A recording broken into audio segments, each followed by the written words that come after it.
नमस्कार दोस्तों, मैं विनय दुबे मुंबई से।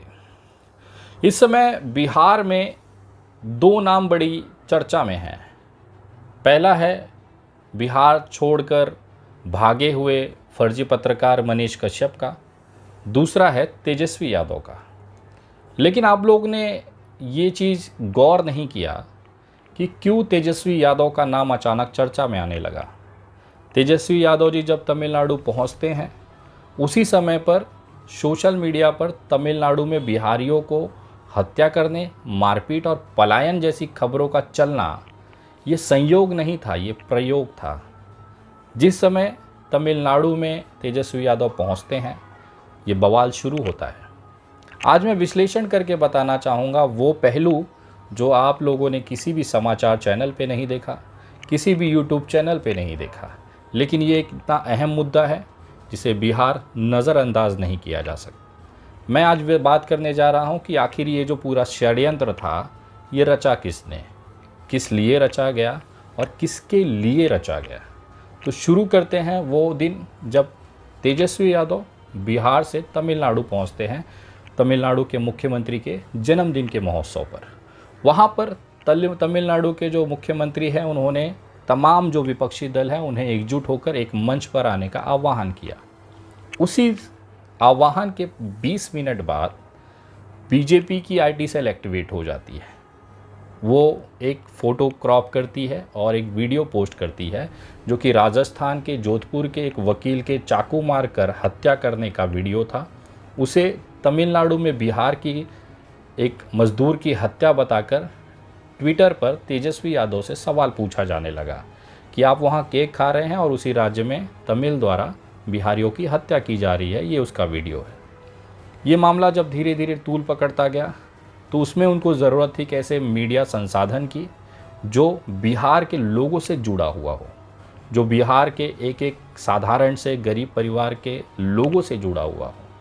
उनको वो चेहरा दिखा मनीष कश्यप के तौर पर। मनीष कश्यप को इस षड्यंत्र का हिस्सा बनाया गया। उनको ये बताया गया कि अगर आप इस चीज़ को आगे ले जाते हैं तो भविष्य में आने वाले विधानसभा चुनाव, एमएलसी चुनाव और इस तरह के चुनावों में आपके बारे में सोचा जा सकता है। मेरे भी दिल्ली में कॉन्टैक्ट्स हैं। भले मैं भाजपा का वैचारिक विरोधी रहा हूँ, लेकिन उसके बावजूद भी भारतीय जनता पार्टी के बहुत सारे ऐसी टीम है जिसमें मेरे भी लोग काम करते हैं। ये क्लियर मैसेज उनकी तरफ से मुझे बताया गया कि मनीष कश्यप को ख़ास तौर पर इस पूरे प्रोपोगेंडा के लिए तैयार किया गया। मनीष कश्यप ही इकलौता था जिसने वहाँ पर अपने ही दोस्त के साथ कॉल रिकॉर्डिंग शेयर की। मैं ये जो पुलिस जांच की बात बता रहा हूँ, आने वाले समय में जांच में आपको दिखेगा। उन्होंने अपने एक दोस्त के साथ कॉल रिकॉर्डिंग पर एक स्क्रिप्टेड चीज़ पढ़ी, उसको वीडियो बनाया और अपने यूट्यूब चैनल पे डाल दिया। उस यूट्यूब चैनल को जो कंटेंट था वो वायरल हुआ, वो वीडियो बहुत वायरल हुई। उसको देखते हुए वहाँ के जो स्थानिक भारतीय जनता पार्टी के समर्थक जो चैनल हैं, पत्रकार हैं, मीडिया हाउसेस हैं, उन्होंने इस खबर को छापा। पहले वॉइस कॉल हुई है, उसके बाद खबरें छापी गई हैं। जो मनीष कश्यप ये दावा करता है कि दैनिक भास्कर की ये खबर है, फलानी खबर है, लेकिन उससे पहले उनकी कॉल वायरल हुई, उसके बाद ये खबरें का सिलसिला चालू हुआ। खैर, ये जांच का विषय है, पुलिस जांच करके आप लोगों को बताएगी इसकी सत्यता क्या है। लेकिन मैं ये बताना चाहता हूँ कि इस सब के बीच तेजस्वी यादव को क्यों घसीटा गया। टारगेट तो नीतीश कुमार को भी किया जा सकता था, क्योंकि बिहार के मुख्यमंत्री हैं। सवाल मुख्यमंत्री से पूछा जा सकता था। केवल उप मुख्यमंत्री या तेजस्वी यादव को ही क्यों टारगेट किया गया। उसका सबसे बड़ा कारण था यादव वोट बैंक या ओबीसी वोट बैंक, जो धीरे धीरे भारतीय जनता पार्टी से आरजेडी की तरफ खिसक रहा था। उस ओबीसी वोट बैंक को ये महसूस होने लग गया था कि लालू प्रसाद यादव के बाद तेजस्वी यादव में वो काबिलियत है जो बिहार में ओबीसी तबके को एक मजबूती प्रदान कर सकती है। ये बातें मैं केवल हवाई नहीं कह रहा हूँ, ये बातें मैं आंकड़े के तौर पर भी रिसर्च करके बता रहा हूँ। 2020 के विधानसभा चुनाव हुए, 243 सीट की बिहार विधानसभा में 122 सीट जिसके पास होगी वो बहुमत साबित करके सत्ता हासिल करेगा। आपने एक चीज़ और गौर किया होगा, इस पूरे विधानसभा के दौरान में तेजस्वी यादव इकलौते ऐसे चेहरे थे जो रोज़ चर्चा में बने रहते थे, और चर्चा में बने रहने का उनका सबसे बड़ा कारण उनके पिताजी थे। आपने पूरे इलेक्शन को अगर गौर से देखा होगा या पुरानी वीडियोज़ अगर आप आरजेडी की उठा के देखेंगे 2020 के विधानसभा चुनाव में, तो उसमें इस आरजेडी के तमाम पोस्टरों पर सवाल खड़े किए गए थे, क्योंकि उस पोस्टरों में लालू प्रसाद यादव की फ़ोटो नहीं थी, जिसको लेकर तेजस्वी यादव को आक्रामकता के साथ लोगों की आलोचना भी झेलनी पड़ी। लेकिन इस समय आरजेडी और ख़ास तौर पे लालू प्रसाद यादव का ये इंस्ट्रक्शन था कि इस बार तेजस्वी यादव के नाम पे चुनाव लड़ा जाए। ये उस समय किया हुआ सबसे बड़ा प्रयोग था, जो उम्मीद से ज़्यादा सफल रहा। तेजस्वी यादव अपने केवल चेहरे के दम पर आरजेडी पार्टी को एक बड़े मार्जिन तक लेके आए। बिहार की सबसे बड़ी राजनीतिक पार्टी बनकर आरजेडी उभरी, जिसको करीबन 97,38,855 वोट पड़े। ये टोटल वोट परसेंट का 23.11% था। और ये जो वोट पड़ा था ये आरजेडी को, जिसमें 80% जो भागीदारी थी वो ओबीसी की थी, यानी कि पिछड़ी जातियों का।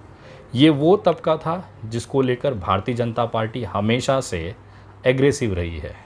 आप किसी भी राज्य में चले जाए, वहाँ पर ओबीसी को पकड़ना, उसे मजबूती से अपने पास रखना, ये भारतीय जनता पार्टी की इस समय की इलेक्शन स्ट्रेटजी है। क्योंकि जो सवर्ण हैं वो तो ऑलरेडी बीजेपी के पाले में हैं, लेकिन उन दोनों का गठबंधन भी सत्ता हासिल नहीं कर पा रहा था। उसे और एक्स्ट्रा वोट की ज़रूरत थी, जो इस ओबीसी के अंदर सेंधमारी कर की जा सकती थी।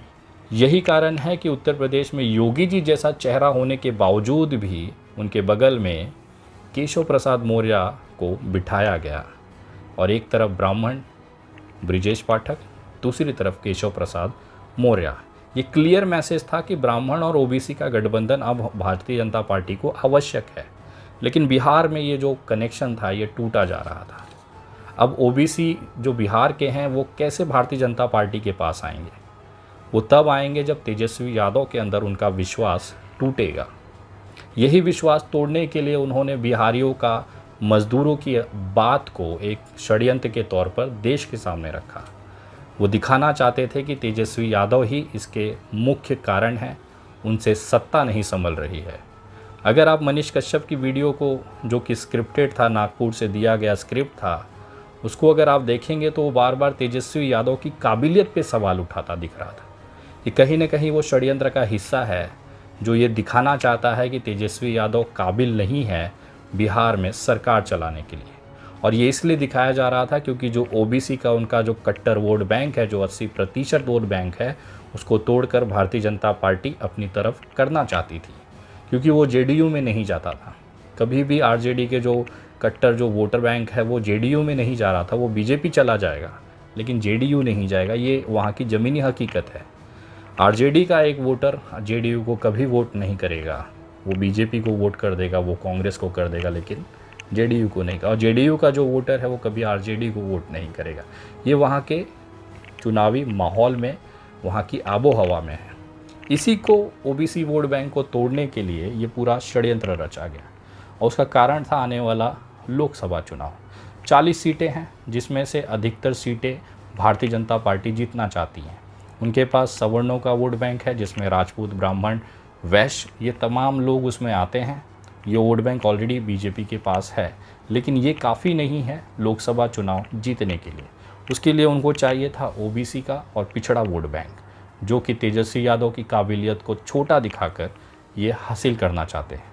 ये प्रोपोगेंडा ठीक वैसे ही था जैसे 2014 चुनाव जीतने के बाद नरेंद्र मोदी ने ये समझ लिया था कि हमारा सबसे बड़ा जो विपक्ष है वो कांग्रेस है। कांग्रेस को पप्पू दिखाकर इन्होंने लोगों के अंदर ये विश्वास भरा। लाखों यूट्यूब चैनल बनाए गए, लाखों ट्विटर आईडीज़ बनाई गई, लाखों फेसबुक आईडीज़ बनाई गई, जहां पर ये प्रोपोगेंडा हर एक घंटे चलाया जाता था कि राहुल गांधी पप्पू है। लोगों के दिमागों में ये भरा गया, क्योंकि आज स्मार्टफोन लगभग सभी लोगों के पास है। सोशल मीडिया एक ऐसी ताकत है जो किसी भी तरह का माहौल क्रिएट कर सकती है।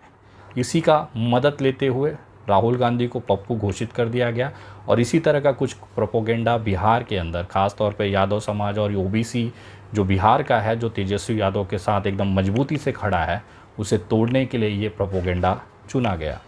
बिहारियों की मारपीट ये बहुत सेंसिटिव और संवेदनशील मामला होता है। हर बिहारी उससे जुड़ता है, अपने आप को उससे कनेक्ट समझता है। यही कारण था कि तेजस्वी यादव का ये वोट बैंक तोड़ना और भारतीय जनता पार्टी के पाले में ले आना। आप देख रहे होंगे जब भी ये प्रोपोगेंडा चलता है, आज सबसे बड़ा मनीष कश्यप के साथ कौन खड़ा है। अगर आप उनके ट्वीट उठाएंगे, उनके समर्थनों में इस समय जो ट्रेंड चल रहा है वो बीजेपी की IT सेल करा रही है। क्यों करा रही है? वो ये दिखाने के लिए करा रही है कि एक आर्मी का लड़का लालू प्रसाद यादव के लड़के के सामने डट कर मुकाबला कर रहा है। लेकिन ये जो IT सेल द्वारा चलाया हुआ ट्विटर ट्रेंड है, ये ज़मीनी हकीकत पे नहीं है।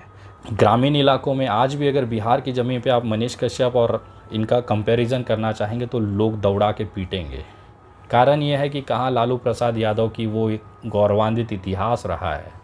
गौरवान्वित इसलिए कह रहा हूँ कि जब सवर्णों के सामने OBC कुर्सी पे बैठता था तो उसे पीटा जाता था, उस कुर्सी को गंगा जल से धोया जाता था। वो दौर था जब लालू प्रसाद यादव ने यादवों को, ख़ासतौर पे OBC समाज को वो अधिकार दिलाए कि एक सवर्ण के सामने वो कुर्सी पे बैठ सकता था। ये लड़ाई इतनी आसान नहीं थी लालू प्रसाद यादव के। आज हम जो लालू प्रसाद यादव को याद करते हैं तो कहीं ना कहीं इस लड़ाई की वजह से भी करते हैं कि जब संसाधन के अभाव थे, प्रशासनिक यंत्रणा इतनी मजबूत नहीं थी, उस दौर में भी एक लड़का खड़ा होता है और अपने समाज के लिए, अपने छुआछूत के लिए, अपने समाज के बराबरी समानता के अधिकार के लिए वो लड़ता है और वो माहौल ले आता है। भले उसके लिए उनके ऊपर जंगल राज जैसे आरोप लगे, लेकिन कहीं ना कहीं आज जो OBC समाज है बिहार का वो जानता है कि लालू प्रसाद यादव ने उनके लिए क्या किया है। अदरवाइज़ ये आंकड़े इस समय जो चुनाव में दिखते हैं वो नहीं दिख रहे होते। तेजस्वी के अंदर भी वो एग्रेसिवनेस है, आक्रामकता है, वो अपने कार्यों को लेकर सीधा है, उसे पता है कि उसे कब क्या करना है। शायद यही कारण था कि बिहार के जो भारतीय जनता पार्टी है वो नहीं चाहती थी कि यादव और जो OBC वोट बैंक है वो तेजस्वी के साथ रहे। उसे तोड़ने के लिए मनीष कश्यप जैसे लोगों के साथ मिलकर इन्होंने बहुत गंदी राजनीति रची। और ये हालत केवल बिहार का नहीं है, अगर आप झारखंड का देखें वहाँ पे हेमंत सोरेन सरकार है। अभी कुछ दिनों से लगातार उनको युवा विरोधी दिखाने के लिए लगातार सोशल मीडिया पे ठीक ऐसा ही कैंपेन चलाया जा रहा है जैसा तेजस्वी यादव को। ये भारतीय जनता पार्टी की वो गंदी राजनीति का हिस्सा है जो सत्ता हासिल करने के लिए वो हमेशा से करते आए हैं। महाराष्ट्र में भी उद्धव ठाकरे के पीछे पड़े रहे, आखिर में एकनाथ शिंदे को कुर्सी देकर उन्होंने वहाँ पर सत्ता हासिल कर दी। आज महाराष्ट्र का माहौल एकदम ठीक है। 10 दिन पहले तक जो चिल्ला रहे थे कि इनकी सड़कें ख़राब हैं, महाराष्ट्र की हवाओं में पॉल्यूशन बहुत ज़्यादा हो गया है, अब एकदम साफ़ हो गया। जैसे ही एकनाथ शिंदे सत्ता हासिल कर लेते हैं, भाजपा की सरकार बन जाती है, खड्डे एकदम मखमल जैसे हो जाते हैं, आबो हवा एकदम ठीक हो जाती है, भ्रष्टाचार एकदम ख़त्म हो जाता है। लेकिन भारतीय जनता पार्टी के राज्यों में जब बिहारियों को मारा जाता है तब इनके मुंह से चू भी नहीं निकलती। आज से कुछ साल पहले गुजरात के अंदर बिहारियों को मार पीट कर वहाँ से खदेड़ा गया। खदेड़ करने वाला जो इंसान था वो था अल्पेश ठाकुर। अल्पेश ठाकुर उस समय बहुत उग्रता के साथ बिहारी महिलाओं को मारा, बुज़ुर्गों को मारा, सड़कों पे अपने लोगों द्वारा पिटवाया, कुत्ते जैसा उनको अपने गुजरात से भगाया। थोड़े समय के बाद इसी भारतीय जनता पार्टी ने अल्पेश ठाकुर को भारतीय जनता पार्टी में फूल का गुलदस्ता देकर शामिल किया और आज वो विधानसभा में भारतीय जनता पार्टी का विधायक है। भारतीय जनता पार्टी को परेशानी तब होती है बिहारियों के पिटाई से जब वो गैर भाजपा राज्य हो, जैसे तमिलनाडु।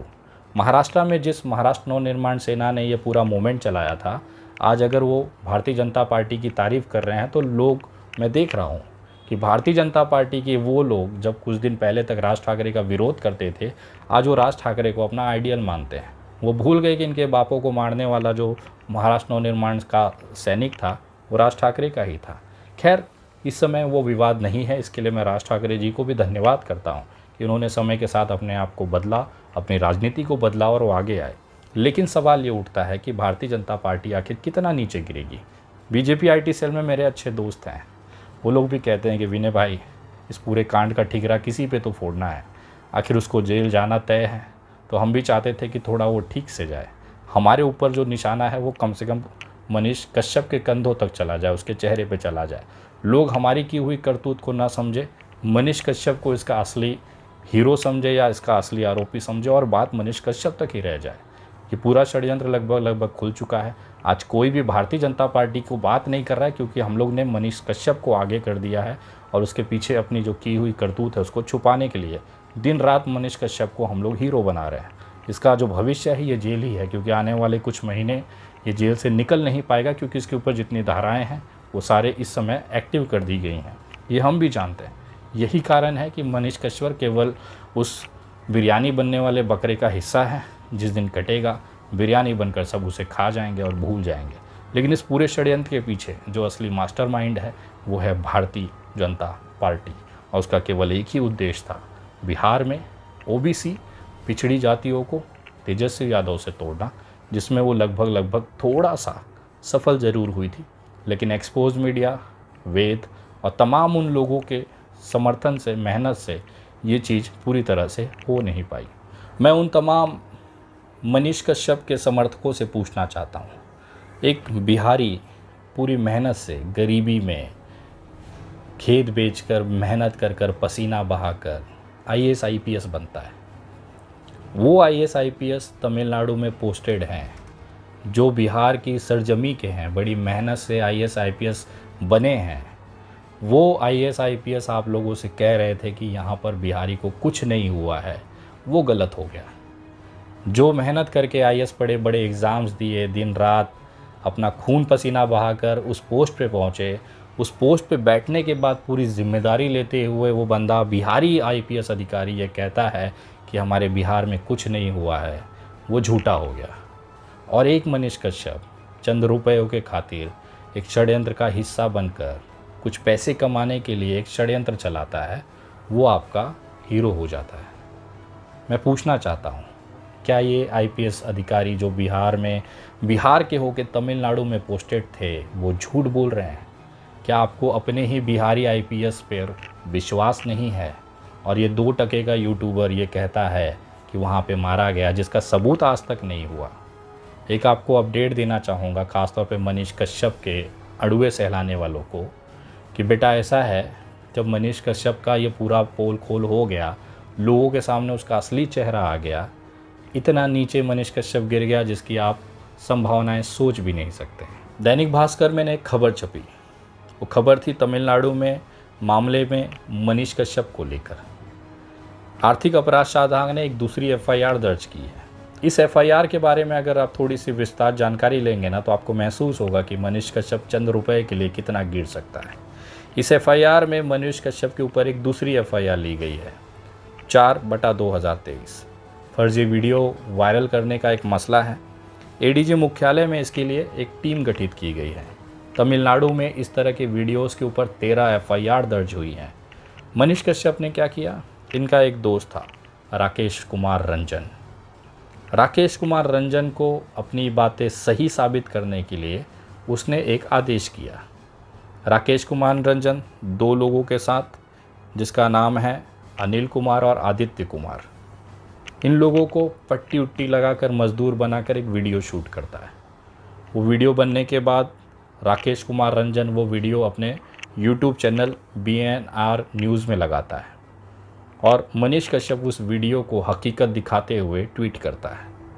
लेकिन वास्तविकता क्या है कि पुलिस ने जब राकेश कुमार रंजन को गिरफ्तार किया, तो उसने वो ऑडियो मनीष कश्यप के बात की पुलिस के हवाले की कि मनीष कश्यप के कहने के बाद मैंने ये वीडियो बनाई, जिसमें 2 लोग अनिल कुमार और आदित्य कुमार को रखा गया, ताकि पुलिस की जो जांच है उसको दूसरी तरफ मोड़ा जाए और इसका पूरा ध्यान मनीष कश्यप से हटा दिया जाए।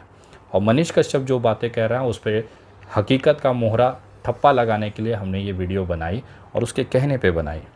इस पूरे मामले में राकेश कुमार रंजन, जो 2 मजदूर बने थे अनिल कुमार और आदित्य कुमार, और इसके बाद इस पूरे वीडियो का मुखिया मास्टरमाइंड मनीष कश्यप के नाम पर आर्थिक अपराध शाखा में दूसरी FIR दर्ज की गई। FIR नंबर है 4/2023। 26 वीडियो कंटेंट को पुलिस ने टैप किया, उनको नोटिसेस भेजी। मनीष कश्यप को भी नोटिस भेजा गया कि आप आकर अपनी बात रखें, लेकिन मनीष कश्यप ने उस नोटिस का कोई जवाब नहीं दिया। लोग पूछ रहे थे ना कि नेहा सिंह राठौर को नोटिस दिया गया, मनीष कश्यप पे सीधा FIR क्यों? नोटिस इसे भी दिया गया था। जब इसने कोई रिप्लाई नहीं किया तो मजबूरन FIR करके अब इस मामले में EOU जो है इकोनॉमिक ऑफेंस यूनिट, ये जा रही है कोर्ट। अब इसके खिलाफ़ गिरफ्तारी वारंट लिया जाएगा।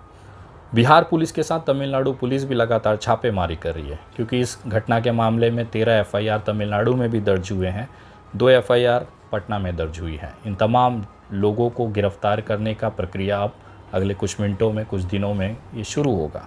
जो लोग ये कह रहे थे कि बिहार पुलिस सक्रिय नहीं है, दरअसल उन्होंने नोटिस पीरियड का इंतज़ार किया। उन्हें उम्मीद था कि मनीष कश्यप जिस तरह से वीडियो बनाकर लोगों को ये कह रहा है कि वो निर्दोष है, तो आकर वो अपनी बात रखेगा, लेकिन मनीष कश्यप छुपा छुपा बिहार छोड़कर भागा हुआ घूम रहा है। इसका कारण ये दिख रहा है कि कहीं ना कहीं इस पूरे षड्यंत्र में मनीष कश्यप की जो स्थिति थी उसका पुलिस को पता चल चुका है। प्रारंभिक जांच में राकेश कुमार रंजन के बताए हुए अकाउंट डिटेल्स में, जिसमें मनीष कश्यप में पैसे ट्रांसफ़र किए, ऐसी भी बातें सामने आई हैं। पुलिस ने जब जांच किया तो मनीष कश्यप के अकाउंट में पिछले कुछ दिनों में तमिलनाडु को विवादित मसले को लेकर उस दौरान बहुत सारे ऐसे इल्लीगल ट्रांजैक्शन किए गए, पैसे डाले गए, पैसे भेजे गए, जिसका कोई भी एविडेंस अभी तक पुलिस को नहीं पहुंचा है। शायद यही कारण था कि दूसरी एफआईआर में इस मामले के पैसे को, लेन देन को, जो कि इल्लीगल ट्रांजैक्शन है, ये पैसे बाहर से भी आए हैं, ये पैसे बीजेपी के लोगों से भी आए हैं। वो क्यों आए हैं उसकी जांच भी अब पुलिस करने वाली है। क्या बीजेपी ने इसको पैसे देकर इस तरह के षड्यंत्र करने को कहा था, ये जांच के बाद ही पता चलेगा। लेकिन इस सारी बातों में 2 चीज़ें बहुत क्लियर और स्पष्ट हैं कि भारतीय जनता पार्टी का ही ये पूरा षड्यंत्र था और मनीष कश्यप जो है इस समय बलि का बकरा बनेगा, क्योंकि भारतीय जनता पार्टी बचने के लिए हमेशा से किसी न किसी को बलि चढ़ाती है।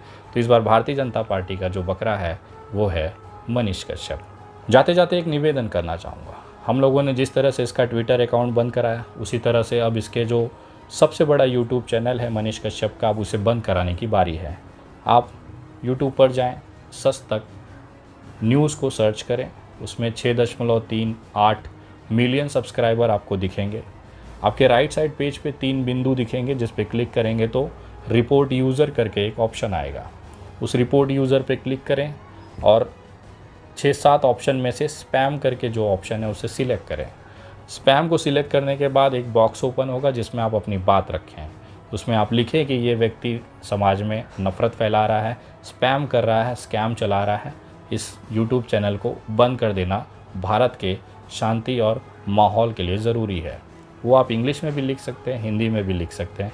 उसे लिखकर आप रिपोर्ट को सबमिट करें। उसके बाद एक पॉपअप आएगा जिसमें दिखाएगा कि आपकी रिपोर्ट सबमिट कर दी गई और आपको एक ईमेल आएगी।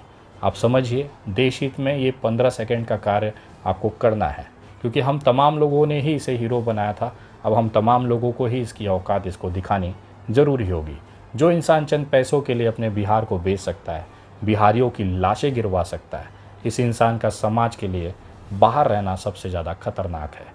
हम तमाम लोग बिहार पुलिस से निवेदन करते हैं, कृपया जल्द से जल्द इसकी गिरफ्तारी की जाए। इस पूरे षड्यंत्र में शामिल उन बीजेपी नेताओं को भी गिरफ्तार किया जाए जिन्होंने केवल राजनीतिक रोटी सेकने के लिए एक बिहार को बदनाम करने का कोई मौका नहीं छोड़ा। हम तमाम लोग इस षड्यंत्र को नेस्तनाबूद करेंगे। बहुत जल्द मनीष कश्यप की गिरफ्तारी होगी और बहुत ज़्यादा समय तक वो जेल रहे, इसकी व्यवस्था, इसके सबूत हम लोग भी जमा करके पुलिस तक पहुंचाएंगे। वीडियो कैसी लगी कमेंट ज़रूर करें। अच्छी लगी हो तो लोगों तक, ख़ास तौर पे बिहार के लोगों तक इसे ज़रूर पहुंचाएं। अगली वीडियो बहुत जल्द। तब तक जय हिंद, जय महाराष्ट्र।